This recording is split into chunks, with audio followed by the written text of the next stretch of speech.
Sovereign King of the Summit, Lord of the Leagues, Titan of the Four Horsemen of the Apocalypse, the Colossus Master at Arms, the Dominator of Yone and all living things on auto-attack, Jackson, God of Toplane and Riot Games' heir to the throne.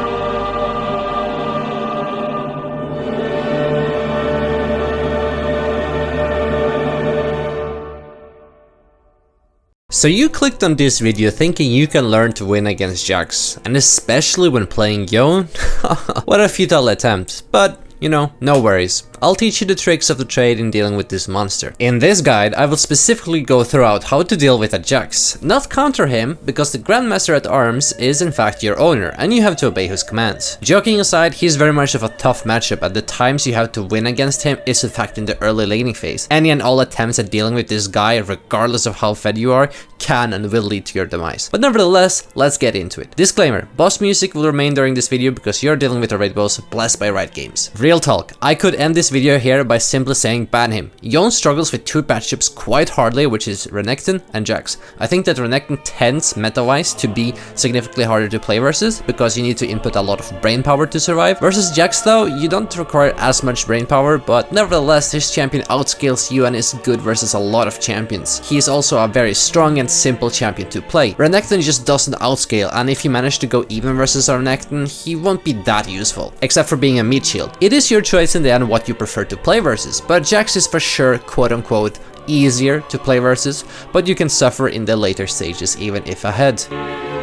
Standard lethal tempo runes, but make sure you go unflinching and bone plating. It will help you recover from his stun and as well as his bursty point and click damage. Flash teleport is the standard, but for those with fear in their heart, I would suggest going exhaust.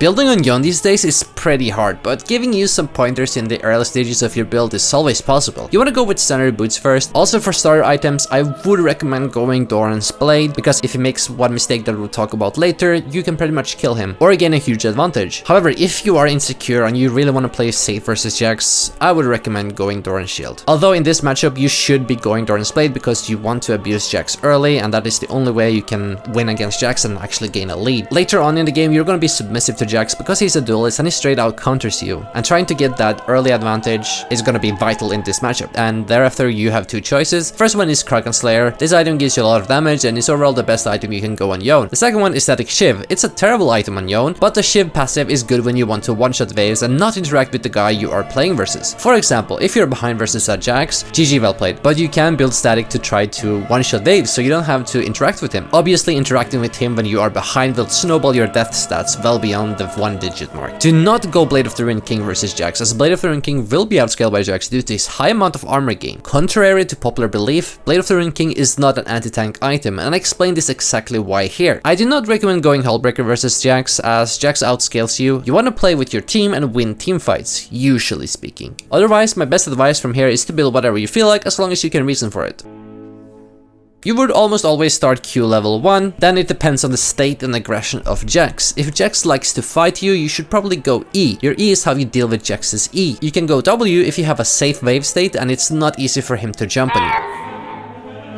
You would like to attempt to push wave 3 or 4 into Jax. You are in fact stronger than him if you play it right at level 1. At wave 1, you only want to use Q to fight Jax, not your auto attacks at the start. This is because 1, you have bone plating and Jax needs to hit you to proc it, and 2, because you outrange Jax. You want Jax to press E to catch up to you and stun you, thus proccing your bone plating. If his E is used to catch you and stun you, and then he continues to fight you, you are likely to win, especially if you're fighting in your minion wave. This is because of your lethal tempo and your Q being reduced cooldown as your attack speed goes up with lethal tempo. Good Jaxes will walk up with E, stun you and walk away. That is the correct way for Jax to play, but if you have Q3 up, you can catch him here. After this, a little trade has happened. You want to gain push, but not too fast. Remember, you want to push wave 3 or 4 in if you can. 4 especially if you can. At level 2, be careful of Jax QE combo. This is his way of being on you, but if you E outside of his E range, then he can't stun you, and he'll effectively lose lose again if he continues to run after you. Try to use the full extent of your E in this trade, but don't hesitate to E back if you have to. It all depends on where you are in relation to Jax. For levels 2 to 3 onwards, you want to keep trading against him in favorable conditions. That's basically when his E is down. Always remember, if Jax Qs on you with his E charging up, he's effectively losing the trade because you can E out of it,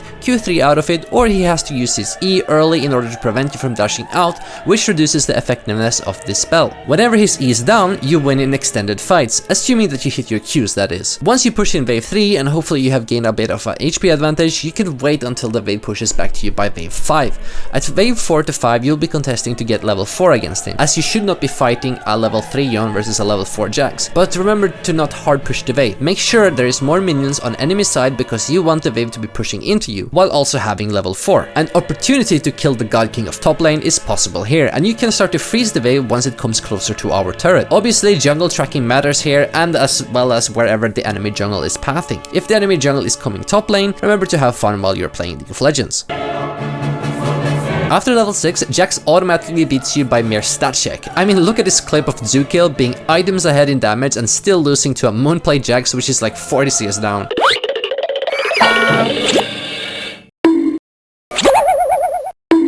If he ults you, try to escape or meet your death honorably. There are multiple ways to escape Jax, like Eing, getting Q3, thereby Eing back and then Q3ing out, or you do the same and end it with an R. You could also just R away. There is many possibilities to do it here. Okay, how should a trade versus Jax look like? When do you specifically win the trade, or how do you specifically lose the trade? During my experience by playing versus Jax, there are a few scenarios. Let's go through the conditions where you win against Jax in a trade, and as well as later on we'll go through the conditions where you lose. If Jax doesn't have E, you can hard trade into him, especially with bone plating. This is good. Remember that Jax doesn't have the freedom to proc your bone plating as you have the freedom with him due to your W or Q3. Jax has to commit or try to use his E to proc your bone plating. Now this is one of the most common trade patterns that occurs. If Jax Qs onto you and uses his E anywhere before his Q or right after his Q, in this scenario simply just Q3 out of him or E out of him. You don't want him to keep auto-attacking you while you're inside his E, unable to retaliate. Remember that this E also deals more damage the more stuff he dodges. After this segment, depending on where you are in respect to Jax, you can continue trading in your E, or just E back and hard trade versus him. It all depends on where you are in respect to Jax again. You may even kill him by running him down in this scenario. If Jax triggers his E very early, you're also able to win, especially if your bone plating is up and you have the means to chase him down. Alright, let's go through the conditions where you might lose. If you don't have Q3 or E up and you're unable to kite his E, you're most likely going to die or be hard traded upon. Another condition where you lose is when Jax walks up to you and actually reaches you with his E. This is because he can follow your E dash or Q3 dash with his Q, so make sure you're spacing correctly.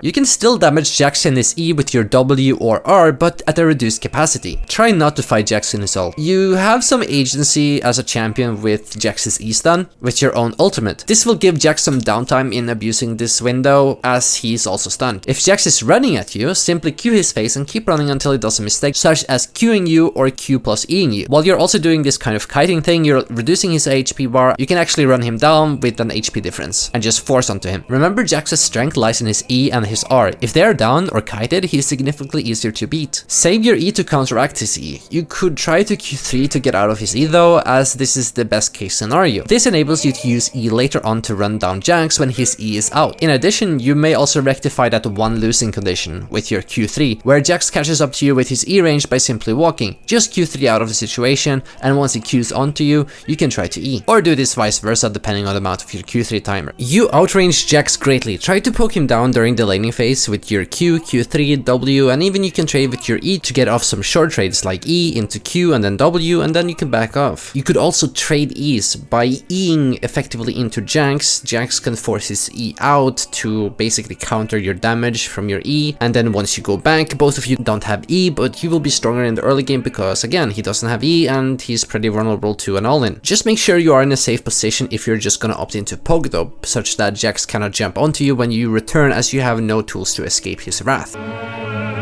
Don't try to fight him inside lane, even a 2-7 Jax can one-shot. Abuse your lead with your team and try to make Jax teamfight, as he tends to be worse in these scenarios. Remember that Jax is a duelist and he excels in dueling you. I also recommend banning Jax if you see that your teammates are hovering auto-attack reliant champions like Yasuo, Master Yi, a heavy auto-attack reliant ADC like Ashe for example. Let me know if you have any questions regarding these matchups in the comments below, and if you did find some usefulness in this guide, please subscribe as it would very much help me. I will be doing more matchup guides in the future, so please let me know who you want to see next.